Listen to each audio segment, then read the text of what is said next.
You won't believe the things our grandparents used to eat. Back in the day, when money and ingredients were scarce, everything was used to the maximum. From leftover fruit, meat scraps, to meals you'd think were impossible to eat. Maybe you've heard about walnut pizza, deep-fried grasshoppers, or animal liver bread. This video goes way beyond that. Today, let's explore 25 unique and slightly crazy dishes that the previous generation ate to survive during times of economic crisis. We start this nostalgic journey with a bold recipe found in McCall's Great American Recipe Book, a completely unexpected flavor combination typical of the 1970s. This dish is an interesting experiment where slices of salty ham are carefully wrapped around sweet, ripe bananas. After wrapping, the entire filling and wrapper are covered with a smooth, slightly tangy layer of hollandaise sauce. The oddest and most controversial point is the clear contrast of this trio: the sweetness of the banana, the rich saltiness of the ham, and the unique, mild tanginess of the hollandaise sauce. This combination challenged all traditional culinary rules, but that was the spirit of the 70s. Looking at this recipe, many modern people might wrinkle their noses, but for those who lived through that era, this dish created a surprisingly special harmony. The slight tanginess of the hollandaise sauce wasn't just a topping, it played a balancing role, combining perfectly with the banana. In fact, the sensation of enjoying this dish was even compared to eating a famous Southern traditional dish called the peanut butter banana and mayonnaise sandwich, a dish where the mild tanginess of the mayonnaise harmonizes with the banana. The ham and banana hollandaise is not just a recipe. It's a declaration of culinary freedom of expression in the mid-century. Sometimes, the most unlikely combinations turn out to be surprisingly successful. The next dish we encounter is a phenomenon originating from the 1974 Weight Watchers recipe book, a diet attempt that seems to have gone wrong. This jelly tomato refresher is unlike anything we know today. It's a jiggling jelly mass made from ingredients completely unsuitable for the jelly format. The recipe includes gelatin, tomatoes, beef broth, Worcestershire sauce, and green bell peppers. The oddity is the use of gelatin to solidify savory and intensely flavored components like tomatoes and beef broth. The result is a mixture with a trembling texture, but a distinctly savory flavor described as being like solidified ketchup. This dish is associated with the 1970s trend of using vegetable jelly to mold everything. Many people humorously remarked that this dish was likely effective for weight loss because after eating it, people probably wouldn't dare to eat anything else for the next 2 days. Unlike the ham and banana dish, the jelly tomato refresher was even considered an unacceptable mistake. Many people, upon seeing this recipe, simply shook their heads, wondering why it ever appeared in cookbooks back then. 1972 saw the birth of another daring recipe, a hot pizza, capable of making people question all traditional culinary rules. This pear and tuna pizza is a blend of flavors that horrified many. The topping featured none of the familiar cold cuts or mushrooms, but instead a combination of canned tomatoes, canned tuna, sliced pears, and onions. But the most unique and shocking ingredient was the black objects added, pickled walnuts.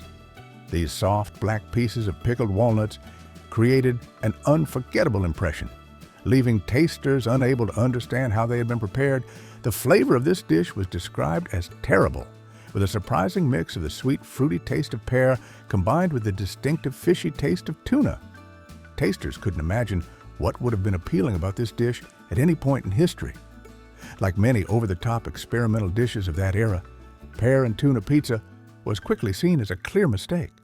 This dish became a symbol of the 70s over-creativity, when boldness sometimes exceeded the limits of reason. If you find these dishes both strange and interesting, hit hype and continue exploring the other peculiar recipes ahead. The Great Depression was not just an economic crisis, it was a survival crisis, especially for agricultural communities affected by the Dust Bowl. When every calorie was precious and every part of the animal had to be fully utilized, people turned to a seemingly macabre yet incredibly nutritious solution: blood gravy. This dish is a clear testament to maximizing ingredients to keep life sustained. The gravy was made from fresh blood, usually pig or cow blood, collected after slaughter. The fresh blood was then mixed with the most basic ingredients they could find: flour, milk, and spices, to create a thick, rich mixture. This dark, dense gravy wasn't just a flavor enhancer, it was a powerful source of nutrition. People often used it as a seasoning or a side dish with biscuits or boiled potatoes. The biggest surprise is that this dish was quite tasty and extremely nutritious, especially rich in iron, which was crucially important during a time when widespread nutritional deficiencies were common. Blood gravy wasn't just a meal, it was a symbol of resilience and the ability to creatively overcome difficulties, turning ingredients rejected by modern society into a ticket to survival in rural America. When World War II broke out, the supply of flour, a basic necessity, became frighteningly scarce. In that dark context, desperation led to extreme solutions to stretch thin food supplies. This dish is a heartbreaking symbol of the wartime era, where people had to accept unimaginable mixtures: sawdust with bread.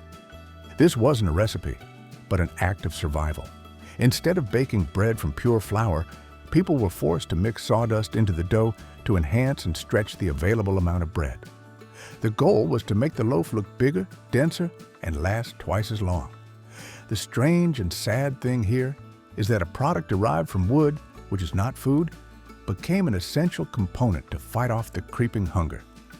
This act did not stem from choice, but from essential need in the context of basic commodity shortages. When eating a slice of that bread, people didn't just taste flour and water. They felt the scarcity and extreme hardship endured by the previous generation. It is a sad memory, a reminder of the cost of war and the harshness of seeking life under the most difficult conditions. A famous Betty Crocker recipe from a 1975 cookbook, cream chipped beef mold, is a prime example of the solidified food craze that dominated the 70s. This dish is a mass of cold jelly, created from an incredible combination. The dish is made from a combination of gelatin, rich mayonnaise, mustard, skim milk, thinly sliced chipped beef, onions, and celery leaves. The oddity lies in transforming savory and creamy components like chipped beef and mayo into a shaped, trembling, frozen jelly block. The chipped beef used was the super thin, often packaged kind, and the idea of mixing it into jelly for molding was a completely novel concept. Despite the rather weird and unpleasant sounding nickname, the dish actually possessed a creamy, smooth flavor, similar to an onion dip combined with chipped beef, but served as a standalone dish instead of being dipped with potato chips. The surprising success was that the flavors blended quite harmoniously, not too intense, not unpleasant, and interesting enough to make people want to save a portion for later. This unexpected success once again proves the resourcefulness and willingness of the previous generation to accept strange things in their cuisine. Moving away from the dominance of gelatin, we turn to another dish, simpler but no less controversial: the peanut butter, banana, and mayonnaise sandwich. This dish is often mentioned in comparison with the ham and banana hollandaise, as both feature a balancing touch of tanginess with sweetness. This sandwich is extremely simple to prepare. People spread a layer of peanut butter, sliced bananas, and the final highlight is a layer of creamy mayonnaise onto bread. The strange ingredient here isn't an unusual combination, but the addition of mayonnaise to the already familiar peanut butter and banana mix. This is not a national recipe, but a distinctive regional dish of the American South. This dish represents a part of local cuisine, where seemingly crazy combinations are deeply loved. For those who grew up in the South, this is a familiar food.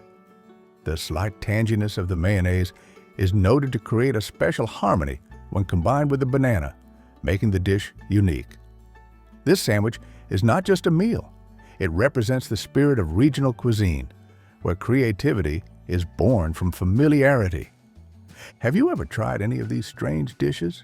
Share your feelings or the strangest dish you ate during your childhood. During the Great Depression, a hearty meal of beef or pork became a distant dream. When conventional meat sources were depleted or too expensive, people, especially in rural areas, shifted towards what nature provided. That's when squirrel stew began to gain popularity, demonstrating incredible human adaptability. The hunted squirrel meat was prepared into a simple stew, often cooked with very few spices and ingredients to ensure nothing was wasted. Squirrel meat became an essential source of protein. Interestingly, although hunting squirrels might seem like a last resort, those who ate this dish described the flavor of squirrel meat as surprisingly delicious. It tasted mild, savory, and tender, not fishy or gamey, as many might think. Skillful preparation helped squirrel meat become a basic but nutritious meal. Squirrel stew is a vivid symbol of survival cooking at its most fundamental level. It's not just about finding food, but about developing new survival skills and resourcefulness to ensure no one went to bed hungry during the toughest economic times. The quest for protein during the Dust Bowl led families to an unconventional food source, even one that was their enemy: deep-fried grasshoppers. It was a time when gigantic swarms of locusts descended, devouring crops already failing due to drought, forcing farmers to face double destruction. However, in that desperation, people found a form of ironic culinary revenge. Instead of letting the grasshoppers destroy the crops, they harvested them for food. The grasshoppers were washed, seasoned, and then deep-fried in lard or oil until they had a golden, crispy shell. The use of grasshoppers as a main food source is the oddity, but it provided an incredible amount of nutrition. Surprisingly, modern nutritionists have classified these insects as a superfood thanks to their high content of protein, iron, and beneficial fats.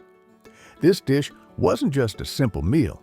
It's evidence that traditional cooking techniques could transform pests into a source of life during extreme scarcity.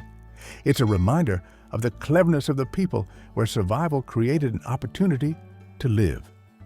In the list of humble survival foods, the lard sandwich is one of the most minimalist, yet crucially important for the poor and manual laborers during the Great Depression. This was a meal created not for delicate flavor, but for the urgent need for calories and fat. The dish is extremely simple. It consists only of a slice of white bread, spread thickly with a layer of animal fat, usually lard. Sometimes a little salt or sugar was added for extra flavor. The oddity is that the main ingredient is animal fat, an ingredient we usually avoid today, but at the time, it was a fast and abundant source of energy. The lard sandwich was high in calorie density, making it popular among manual laborers in Appalachia and the rural poor who needed energy to get through a long day of work. This dish symbolizes pure survival. It recalls the memory of a time when the extreme simplicity of a sandwich could be the difference between having energy to work or collapsing from hunger. The food scarcity during the Dust Bowl blurred the line between wildlife and protein sources. Even the animals we typically avoid the most, like skunk, became targets for hunting when everything else was scarce. Turning skunk into dinner required a complex preparation process that not everyone dared to do.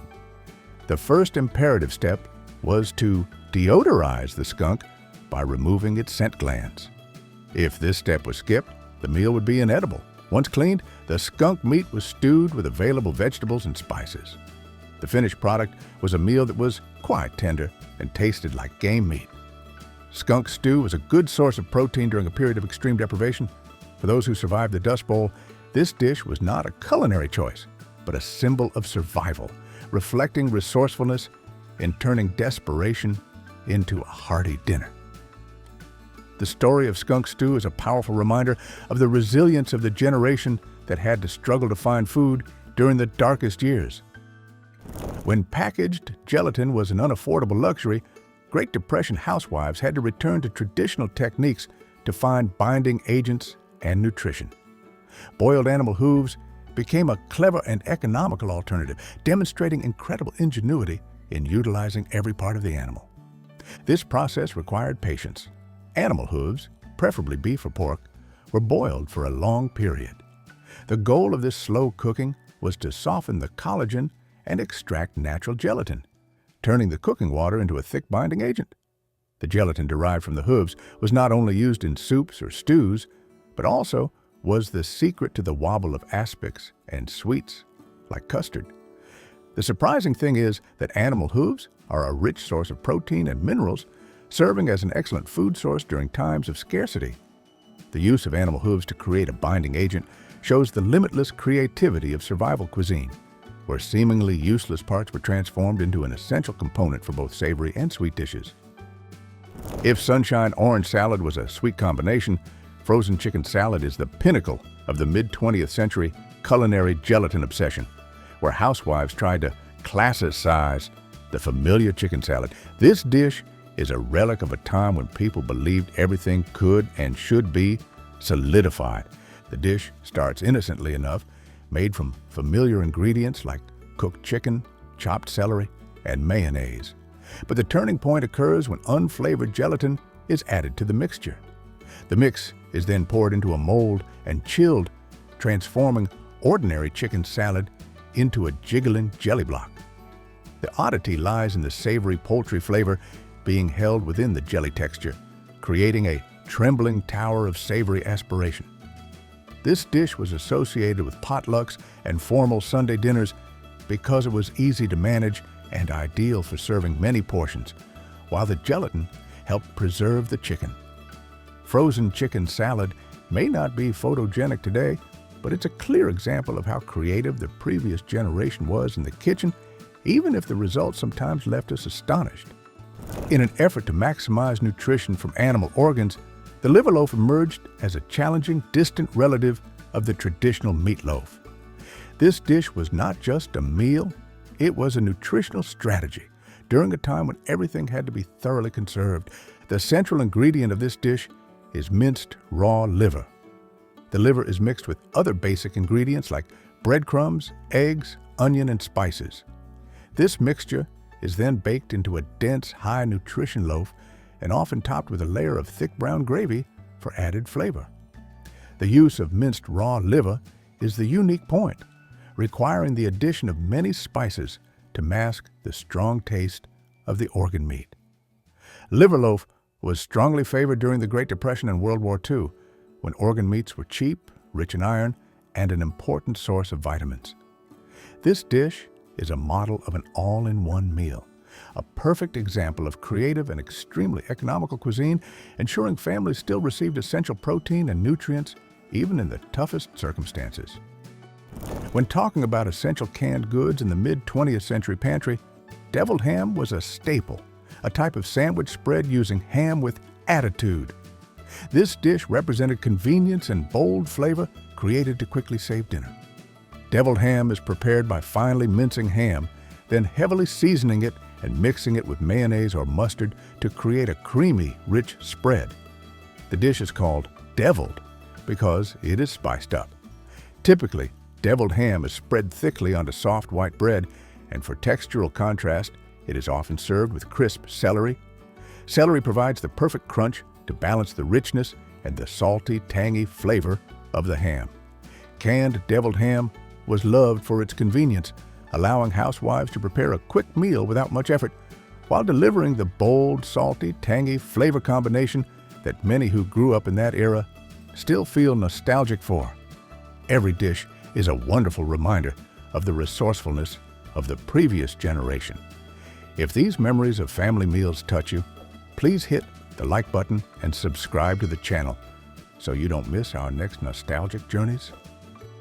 Before these less used ingredients were forgotten, braised beef tongue was a highly valued meal, using beef tongue as a budget-friendly protein that was still hearty and substantial.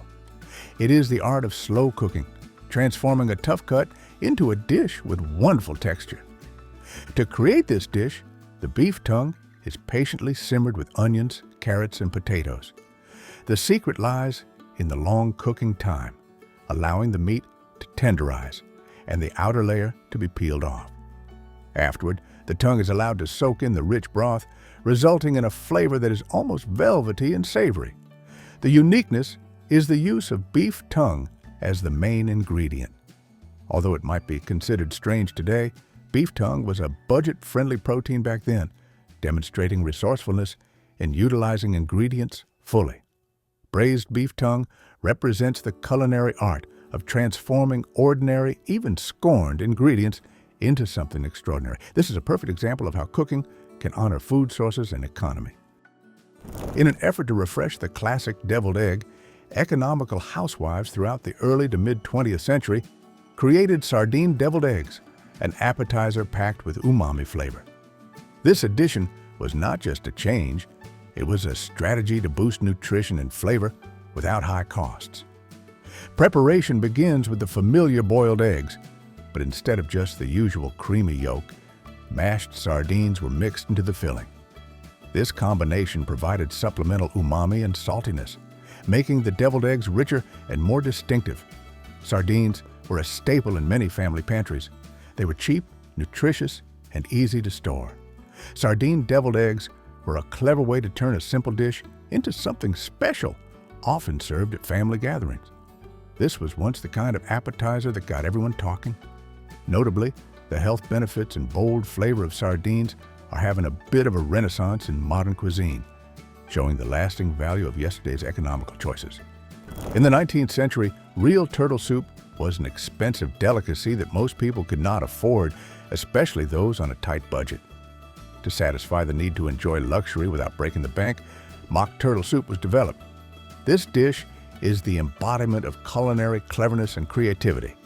Luxury on a budget. The main and shocking substitute ingredient was calf's head. The calf's head was cooked to mimic the gelatinous texture and rich flavor of real turtle soup. The head was boiled to extract flavor, and then minced pieces of meat, sometimes including brain and tongue, were added to the broth.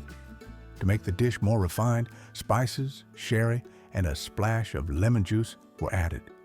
This dish became so famous that it appeared in the classic Alice's Adventures in Wonderland.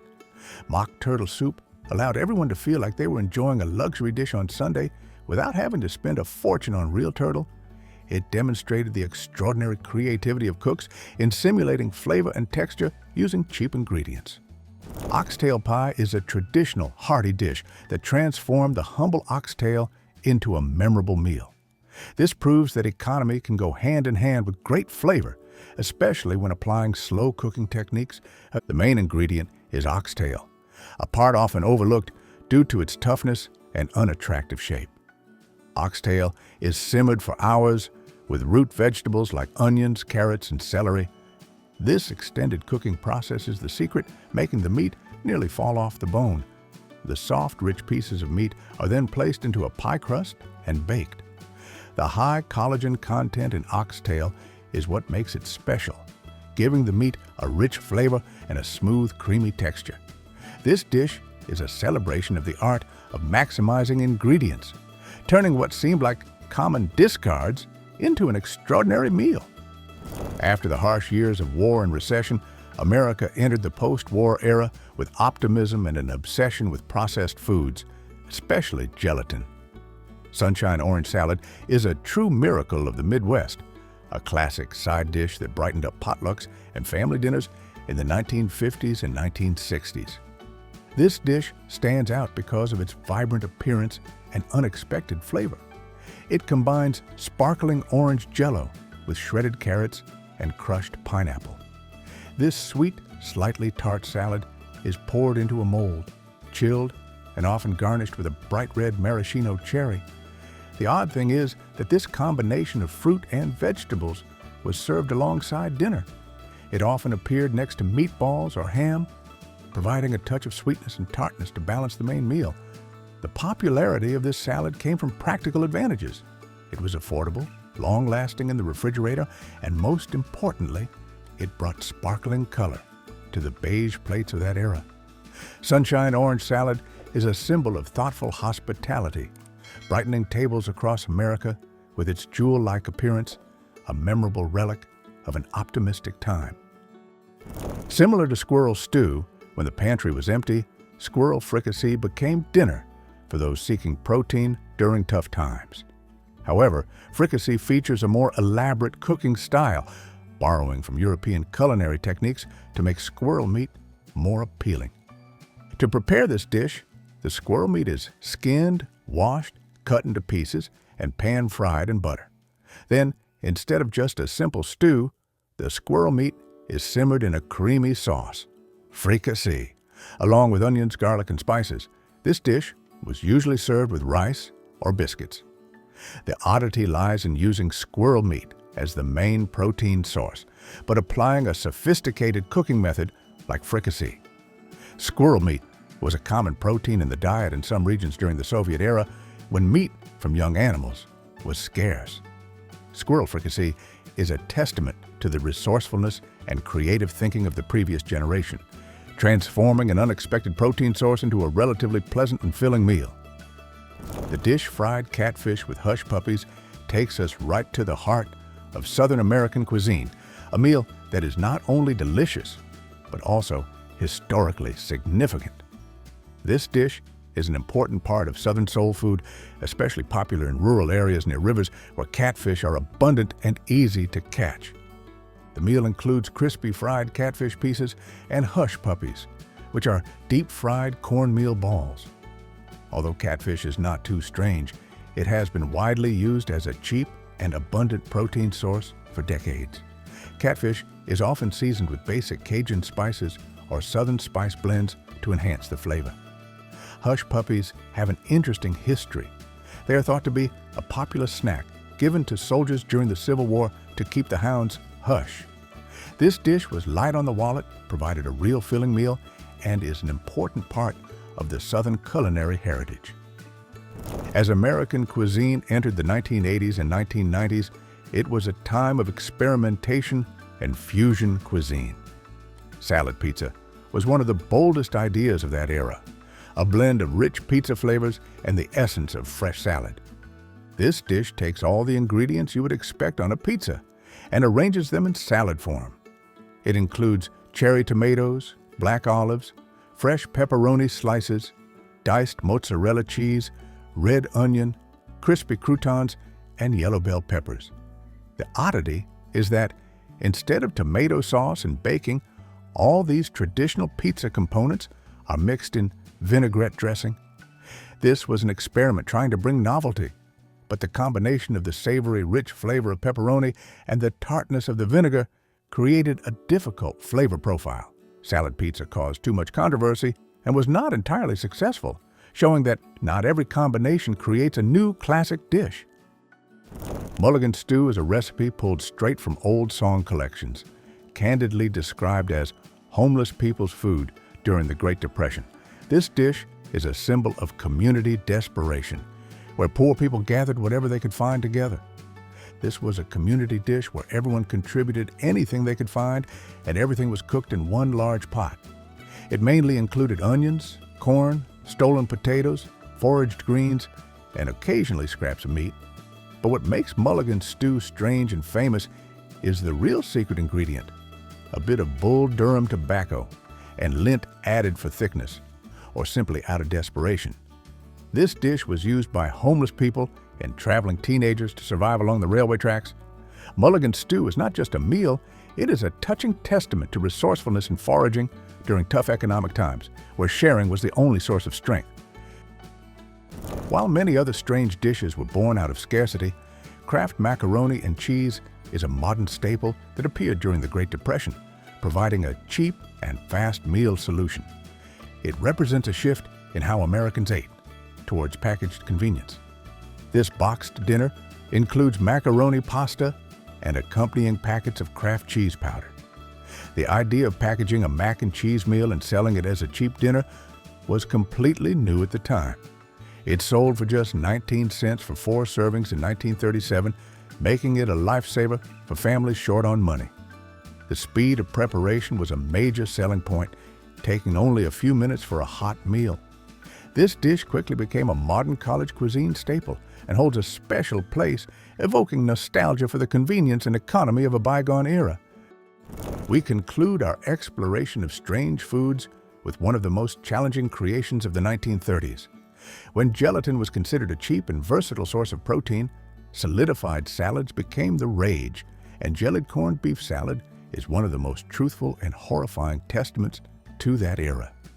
This solidified salad is an unhealthy and controversial mixture. It combines canned corned beef, plain gelatin, canned peas, vinegar, and lemon juice. Everything is mixed together and solidified into a single block. The oddity lies in the combination of canned beef and vegetables with gelatin, creating a trembling block with an indescribable taste and texture. This dish was described as particularly disgusting, considered wrong in every way possible. Tasters described that it looked, smelled, and tasted like canned cat food. Although disgusting, this was a dish people ate to get through hard times, proving the versatility, and sometimes the misuse, of gelatin in cooking. From beloved dishes to the strangest ones, this culinary journey throughout the 20th century has come to a close. These recipes are not just food. They tell vivid stories of the resourcefulness, cleverness, and survival spirit of the previous generation. To continue celebrating this valuable journey, we introduce you to the video, 25 Cheap Meals Our Grandparents Ate to Survive, which further demonstrates the ingenuity of the previous generation in providing full meals for the whole family during tough economic times using only very cheap ingredients. Are you curious about how only 15 cents could feed a family of 6? Keep following along. Keep these memories alive by sharing this video with friends and family. Don't forget to like, subscribe, and turn on the notification bell. See you in the next nostalgic journey.